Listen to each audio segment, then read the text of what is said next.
రేపు రాబోయేటువంటి పార్లమెంట్ ఎన్నికల్లో నిజామాబాద్ నుండి కాంగ్రెస్ పార్టీ పార్లమెంట్ అభ్యర్థిగా పోటీలో నిలబోతున్న సందర్భంగా ఈరోజు నామినేషన్ వేయబోయిన పరిస్థితులలో ముఖ్యంగా గౌరవ ముఖ్యమంత్రి వర్యులు ప్రదేశ్ కాంగ్రెస్ అధ్యక్షులు రేవంత్ రెడ్డి గారు మనందరినీ ప్రోత్సహింపచేయాలనే భావనతోని మనం విజయపథంలో నడిపించాలనేటువంటి భావనతోని వారు స్వయంగా ఈరోజు నిజామాబాద్ ఈ సమావేశానికి రావటం వారి సభాముఖంగా హృదయపూర్వకంగా ధన్యవాదాలు చెప్తూ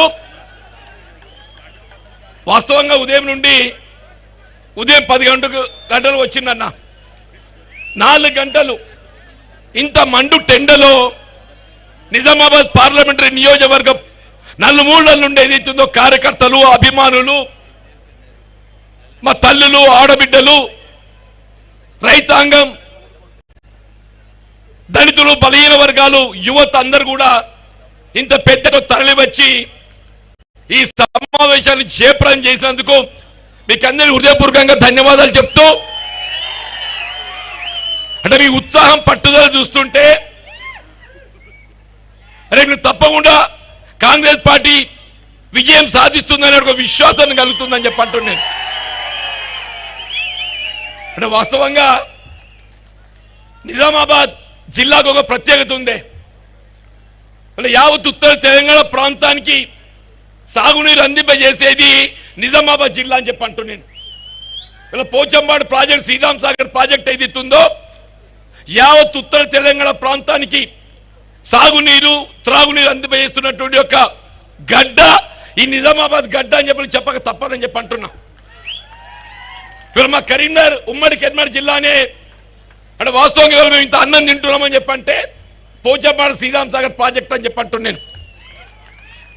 వీళ్ళ కాకతీయ కాలువ, లక్ష్మీ కెనాల్, వరద కాలువ, అటు ఆదిలాబాద్కి ఏదో సరస్వతి కాలువ యావత్ ఉత్తర తెలంగాణ ప్రాంతాన్ని సస్యశ్యామలం చేస్తున్నటువంటి గోదావరి నదీ జలాలను మనకు అందింపజేస్తుంది ఏదైతుందో ఈ నిజామాబాద్ గడ్డ అని చెప్పని నీ శిరస్సు వహించమని చేస్తూ అని చెప్పి అంటున్నాను.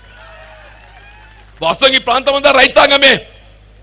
వీళ్ళ వరి ధాన్యం ఉత్పత్తితో పాటుగా వాణిజ్య పంటలైనటువంటి పసుపే కానివ్వండి, చక్కెర కానివ్వండి ఉత్పత్తి చేస్తుంటే రైతుకు ఆర్థికంగా దోహదపడుతుందనే భావనతోని మరి ఆనాడు నిజామాబాద్ జిల్లా రైతాంగం ఉద్యమించి ఇక్కడ పసుబోర్డు ఏర్పాటు చేయబడాలని చెప్పారంటే ఆనాడు 2014-18 మధ్యకాలంలో ఉన్న పార్లమెంట్ సభ్యురాలు కవిత గారు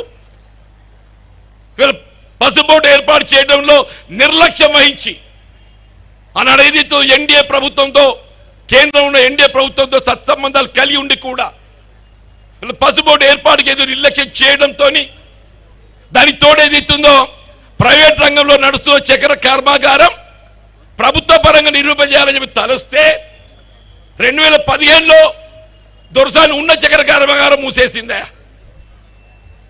యావత్ నిజామాబాద్, జగిత్యాల, కొరుట్ల, మెట్పల్లి, జగిత్యాల రైతాంగం అంతా ఉద్యమించి వీళ్ళ కవిత గారికి రైతు అంటే ఏంది అలా తెలియజెప్పాలనేటువంటి ఒక భావనతో ఉద్యమించి అని చెప్పి అంటున్నాను. రైతాంగం అంతా కూడా ఒక పట్టుదలతోని రాజకీయాలకు అతీతంగా వీళ్ళ మిత్రుడు అరవింద్ గారికి గెలిసే విధంగా మరి ప్రోత్సహిస్తే అరవింద్ గారికి గెలిస్తే 5 ఏళ్ళు అయిందయ్యా. దొరసాన్ని అట్లా చేస్తే ఇక మరి దొర ఇట్లా చేస్తున్నాయని చెప్పంటున్నాను. దయచేసి గమనించాలని చెప్పంటున్నాను. Bond paper రాసిచ్చిండు. 5 రోజులలో ఏదైతే పసుబోర్డు ఏర్పాటు చేస్తా, పసుపుకు మద్దతు ధర కల్పిస్తా, ఎర్రజొన్నలో మద్దతు ధర కల్పిస్తా. 5 రోజులు కాదు కదరా నాయన, 5 ఏళ్ళు గడిచింది. వీళ్ళు పార్లమెంట్ ఎన్నికలు రాబోతున్న తరుణంలో స్వయంగా భారత ప్రధాని మోడీ గారితో ఏదైతుందో ఒక ఉత్తర్వు జారీ చేయించిండే. వీళ్ళకి కేంద్ర ప్రభుత్వమే కానీ రాష్ట్ర ప్రభుత్వం కానీ ఏదైనా ఉత్తర్వు జారీ చేస్తే స్పష్టత ఉండాలి. నువ్వు పసుబోర్డు ఏర్పాటు చేయబోతే ఎక్కడ ఏర్పాటు చేస్తున్నావు? నిజామాబాద్ గడ్డ మీద చేస్తున్నావా లేక నీ అలహాబాద్ చేసుకుంటున్నావా? ఎప్పటిలో ఏర్పాటు చేయబోతున్నావు? నువ్వు అక్టోబర్ 4 ఏదైతుందో ఉత్తర్వులు జారీ చేస్తే 6 మాసాలు గడుస్తుందని చెప్పంటున్నావు. పసుబోర్డు ఏర్పాటు చేయాలని ఉద్యమించింది ఎవరు? మా నిజామాబాద్ జిల్లా రైతాంగం అని చెప్పంటున్నా. నేను గౌరవ ముఖ్యమంత్రి గారికి ఈ సభాముఖంగా సవినయంగా మనం చేస్తామని చెప్పంటున్నాను. పసుపు నాణ్యత పెంపొందించబడాలి. నా చిన్నప్పుడు ఏదైతుందన్నా ఒక క్వింటల్ పసుపు అమ్మితే తులం బంగారం వస్తుండే. మా ప్రాంతంలో ఏదైతుందో మేము ఏదైతుందో నిజామాబాద్ మార్కెట్కి వచ్చి పసుపు అమ్మి ఆ డబ్బు వృధా కావద్దని బంగారం కొనుకొచ్చుకుందరు అని చెప్పి అంటున్నా. తులం ఒక క్వింటల్ పసుపు తులం బంగారం వస్తుండే. ఇవాళ తులం బంగారం 70,000 80,000 అయ్యా. పసుపు ధర ఎంత ఉంది? 15,000 ఉందని చెప్పి అంటున్నా. అది కూడా సాగు విస్తీర్ణత తగ్గి ఇవాళ ఏదైతుందో పసుపు ఉత్పత్తి తగ్గడంతో ఈ 15,000 వస్తుందని చెప్పంటున్నా. దయచేసి మీరు తెలంగాణ రాష్ట్ర ప్రభుత్వం రేపు కేంద్ర ప్రభుత్వంతో దేవుని దయవల్ల ఇండియా కూడా ప్రభుత్వం అధికారానికి వస్తే రాహుల్ గాంధీ గారు ఏదైతుందో మనకు అండగా నిలబడతారు. ఈవెన్ అదర్వైజ్ ఆల్సో పోరాటం చేసైనా కానీ ఇలా పసుపు బోర్డు నిజామాబాద్ గడ్డ మీద ఏర్పాటు చేయడం ఏదైతుందో మన లక్ష్యంగా భావిస్తామని చెప్పి సమయం మనం చూస్తా చెప్పండి. అంతేకాదు ఇవాళ చక్కెర కర్మాగారం పునః ప్రారంభమయ్యా. వాస్తవంగా చెప్పండి, నేను ఏ ప్రభుత్వం ఏ రాజకీయ పార్టీ కానీ ఒక విధమైనటువంటి ఒక క్రమశిక్షణ ఒక నిష్ఠ ఉండాలని చెప్పంటు నేను. వీళ్ళ కాంగ్రెస్ పార్టీ ఎన్నికలు చేసిన వాగ్దానానికి అనుగుణంగా పెద్ద రేవంత్ రెడ్డి గారు ముఖ్యమంత్రిగా బాధ్యతలు చేపట్టడంతోనే ఎన్నికలో ఏ చక్కెర కర్మాగారం పునఃప్రారంభం చేయడం జరుగుతుందని చెప్పని వాగ్దానం చేయడం జరిగిందో దానికి అనుగుణంగా చక్కెర కర్మాగారాల ఏర్పాటుకు సంబంధించి తక్షణమే పరిశ్రమ శాఖ మంత్రి మిత్రులు శ్రీధర్ బాబు గారి ఆధ్వర్యంలో సబ్ కమిటీ ఏర్పాటు చేసిండ్రు. శ్రీధర్ బాబు గారు ఏదైతుందో భోజనం పర్యటించిండ్రు, మెట్పల్లి పర్యటించిండ్రు. రేపు డిసెంబర్ 2025 లోపు ఏదైతుందో ఈ ప్రాంతానికి ఏదైతుందో వరి ధాన్యాన్ని ప్రత్యామ్నాయంగా చక్కెర ఉత్పత్తి చేసుకునే విధంగా మీరు తీసుకున్న నిర్ణయం ఏదైతుందో మీరు చక్కెర కర్మాగారం పునఃప్రారంభానికి ఏదైతుందో మాకు అండగా నిలబోతున్నందుకు మీకు హృదయపూర్వకంగా ధన్యవాదాలు చెప్తామని చెప్పంటారు. దయచేసి ఈ ప్రాంతం ఉందా రైతాంగం అని చెప్పంటున్నానే. వీళ్ళ కాలువ నీళ్ళు కాదే కరెంటు ఇవాళ కాలువ నీరు పొందలేక విద్యుత్ ఆధారపడిన రైతాంగానికి విద్యుత్ భారం కాకూడదని భావనతోని అనాడు దేశంలో ఉమ్మడి ఆంధ్రప్రదేశ్ రాష్ట్రంలో కాంగ్రెస్ ప్రభుత్వం ఉచిత విద్యుత్ కార్యక్రమం అమలు చేసి తలబెట్టింది కాంగ్రెస్ పార్టీ అని చెప్పి అంటున్నాం. సరే తదుపరి టీఆర్ఎస్ పార్టీ కొనసాగించవచ్చు. నేను అడగదలుచుకున్న భారతీయ జనతా పార్టీ నాయకులను ఇవాళ ఏదైతే ఈ పంట కాలానికి ఇవాళ బావులపై ఆధారపడ్డ రైతాంగానికి విద్యుత్ సమస్య కాకూడదని భావనతో కొనుగోలు చేస్తే అయినా కానీ మన పంట తడి ఆరిపోకుండా విద్యుత్ కల్పించింది ఏదైతుందో గౌరవ ముఖ్యమంత్రి రేవంత్ రెడ్డి గారు చెప్పంటున్నా. నేను అడుగుతా అరవింద్, నువ్వు భారతీయ జనతా పార్టీ పాలిత రాష్ట్రాలలో ఎక్కడ ఉచిత విద్యుత్ ఇస్తున్నావే? రైతాంగం ఉచిత విద్యుత్ అందింపజేస్తున్న ఏకైక రాష్ట్రం కాంగ్రెస్ పాలిత రాష్ట్రం అని చెప్పిన మనం చేస్తామని చెప్పంటున్నా. అంతేకాదే రైతు రుణమాఫీ అని చెప్పంటున్నా. పెద్ద రేవంత్ రెడ్డి గారు ఏదైతుందో ఆగస్టు 15 డెడ్ లైన్, రేపు ఖరీఫ్ పంట నాటికి ఏదైతుందో రైతు రుణం చెల్లించిన అవసరం లేకుండా రైతు రుణమాఫీ చేయడానికి ఏదైతుందో వీళ్ళు తెలంగాణ రాష్ట్రం కట్టుబడిందని చెప్పంటున్నా. నువ్వు మాఫీ చేస్తావే? కనీస పద్ధతులు చట్టబద్ధత అని చెప్పంటున్నాను. ఇవాళ ఈ ఎన్నికల పోరాటం ఏదైతుందో పెట్టుబడిదారి వర్గాలకు రైతాంగానికి ఏదైతుందో జరుగుతుందో పోరాటంగా నేను అభివృద్ధిస్తామని చెప్పంటున్నా. ఇలా రైతు రుణమాఫీ చేయమంటే సోమరిపోతాయి సమయం. అదే పెట్టుబడిదారి వర్గాలు దాన్ని అమ్మాయిలాంటి వాడికి ఏదైతుందో లక్షల కోట్లు ఎన్పి అకౌంట్ నెపంతో ఏదైతుందో వాడికి మాఫీ చేస్తే వాడు సోమరిపోతు కాడే. వీళ్ళ కాంగ్రెస్ పార్టీ రైతాంగాన్ని అండగలిచే పార్టీ అని చెప్పి అంటున్నాం. అంతేకాదు రైతు సమస్యలతో పాటుగా ఇక్కడ స్థానిక ఉపాధి లభించక మన గల్ఫ్, మస్కట్, దుబాయ్ కట్టుకున్న భార్యను కన్న పిల్లలు వదిలి దేశం పోతామే. ఎందుకు పోతామే? ఉపాధి కొరకు పోతామని చెప్పంటున్నా. అటువంటి గల్ఫ్ కార్మిక కుటుంబాలను ఆదుకోవడానికి కొరకు ఏదైతుందో అకాల మరణానికి గురైనట్టయితే ఆ కుటుంబాలను ఆదుకోవడానికి 5 లక్షల రూపాయల ఆర్థిక సాయం కల్పింప చేయబడే విధంగా గౌరవ ముఖ్యమంత్రి గారు ఈ మధ్యనే సమావేశం ఏర్పాటు చేసి ఆర్థిక సహాయంతో పాటుగా గల్ఫ్ కార్మిక సంక్షేమ బోర్డు ఏర్పాటు చేసి చనిపోయిన మృతుల కుటుంబం ఆదుకోవడంతో పాటుగా వారికి కావాల్సిన ఇతర సదుపాయాలు కూడా కల్పింప చేయబడే విధంగా కార్యక్రమం రూపొందించబోతుందని చెప్పంటున్నాం. మా బీడీ కార్మికులు ఆడబిడ్డలని చెప్పట్టు నేను చేను పడిపోయిన ఆడబిడ్డ ఏదైతుందో నీడ పట్టున బీడీలు చేస్తుందా? ఇవాళ కేవలం మన తెలంగాణ రాష్ట్రం అని చెప్పట్టు నేను అన్న టీఆర్ఎస్ ప్రభుత్వం ఏదైతుందో బీడీ కార్మికురాల్లో బీడీ పెన్షన్ కల్పించాలని భావించిన 2014 కట్అవుట్ డేట్ పెట్టిండే 2014 వరకు పిఎఫ్ ప్రావిడెంట్ ఫండ్ చెల్లించిన వారికి మాత్రమే పెన్షన్. 2014 తర్వాత పిఎఫ్ చెల్లిస్తే పెన్షన్ లేదు.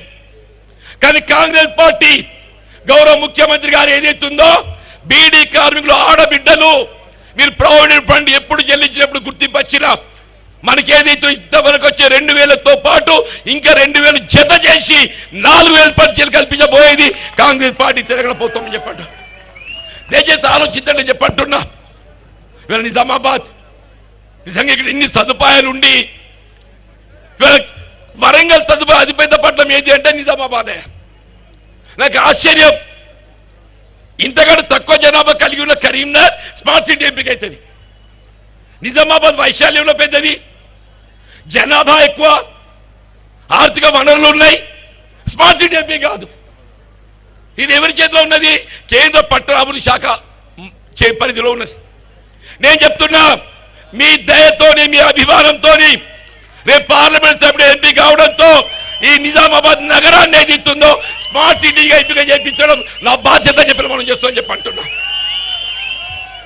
అంతేకాదు ఇక్కడ మహిళా డిగ్రీ కళాశాల ప్రభుత్వ పరంగా, సాంకేతిక విద్యా కళాశాల, train services, Armoor to Adilabad.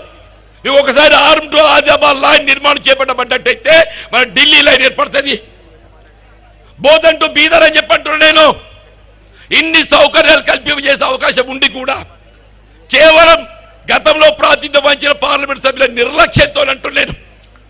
ఏ విధంగా త్రేతాయుగంలో శ్రీరామచంద్ర ప్రభు మనకు ఆదర్శమూర్తో, కలియుగంలో వెంకటేశ్వర స్వామి మనకు ఆదర్శమూర్తి అని చెప్పి అంటాడు. ఇలా కరీంనగర్కి వస్తున్నటువంటి తిరుపతి రైల్ నిజామాబాద్ వారు ప్రత్యేకంగా పొడిగిస్తే నిజామాబాద్ పార్లమెంటరీ నియోజకవర్గం యావత్తు జగిత్యాలతో మొదటికెళ్ళి కొట్ల మెట్పల్లి ఆర్మూరే కానీ నిజామాబాద్ వరకు ప్రత్యక్షంగా కలియుగ దేవుడు వెంకటేశ్వర దర్శించుకునే అవకాశం లభిస్తుందని చెప్పంటాం. దయచేసి గమనించి ఆలోచించండి. ఒకవేళ నిజామాబాద్లో ఏదైతుందో ఇక్కడ పెట్రోల్ డీజిల్ స్టాక్ పాయింట్ ఉండేది. పెట్రోల్ డీజిల్ స్టాక్ పాయింట్ ఇక్కడ ఉండడంతో ఏదైతుందో వ్యాగన్ ద్వారా పెట్రోల్ డీజిల్ నిజామాబాద్కు తరలిస్తే మనకి ఇక్కడ ₹2 తక్కువ దొరుకుతుంది లీటర్. మరి ఆశ్చర్యమే, అరవింద్కు ఎందుకు ఏందో తెలియదే. కేంద్రంలో అధికారం ఉన్నది, మరి నువ్వు రైల్వే లైన్ల నిర్లక్ష్యం, స్మార్ట్ సిటీ నిర్లక్ష్యం, పసుబోర్డు నిర్లక్ష్యం, చక్ర కార్మికుల పునర్భారం నిర్లక్ష్యం, నువ్వు ఇన్ని నిర్లక్ష్యాలతో ఏదైతుందో ఇవాళ మళ్ళీ ఎన్నికలు పోటీ చేసి 5 ఏళ్ళు ఏదో పొరపాటు అయిపోయిందయా, ఇక బుద్ధిగా పని చేస్తా అని చెప్పంటే నేను ఎవరు నమ్ముతానయా? ఎందుకు ఈ సన్నాయి నొప్పులు అని చెప్పంటున్నాను. ఇవాళ నాకున్నటువంటి అనుభవంతో 5 పర్యాలు శాసనసభ్యుడిగా చెప్పంటున్నా. నేను ఒక రైతు బిడ్డలు కాపుదాల పోనని చెప్పంటున్నాను. రైతుల కష్ట సుఖాలు తెలిసినటువంటి వాళ్ళని చెప్పంటున్నా. రైతాంగానికి అండగా నిలబోయేది నేను అని చెప్పంటున్నా. రైతాంగం, రైతు కూలీలు, యువత అని చెప్పంటున్నాను.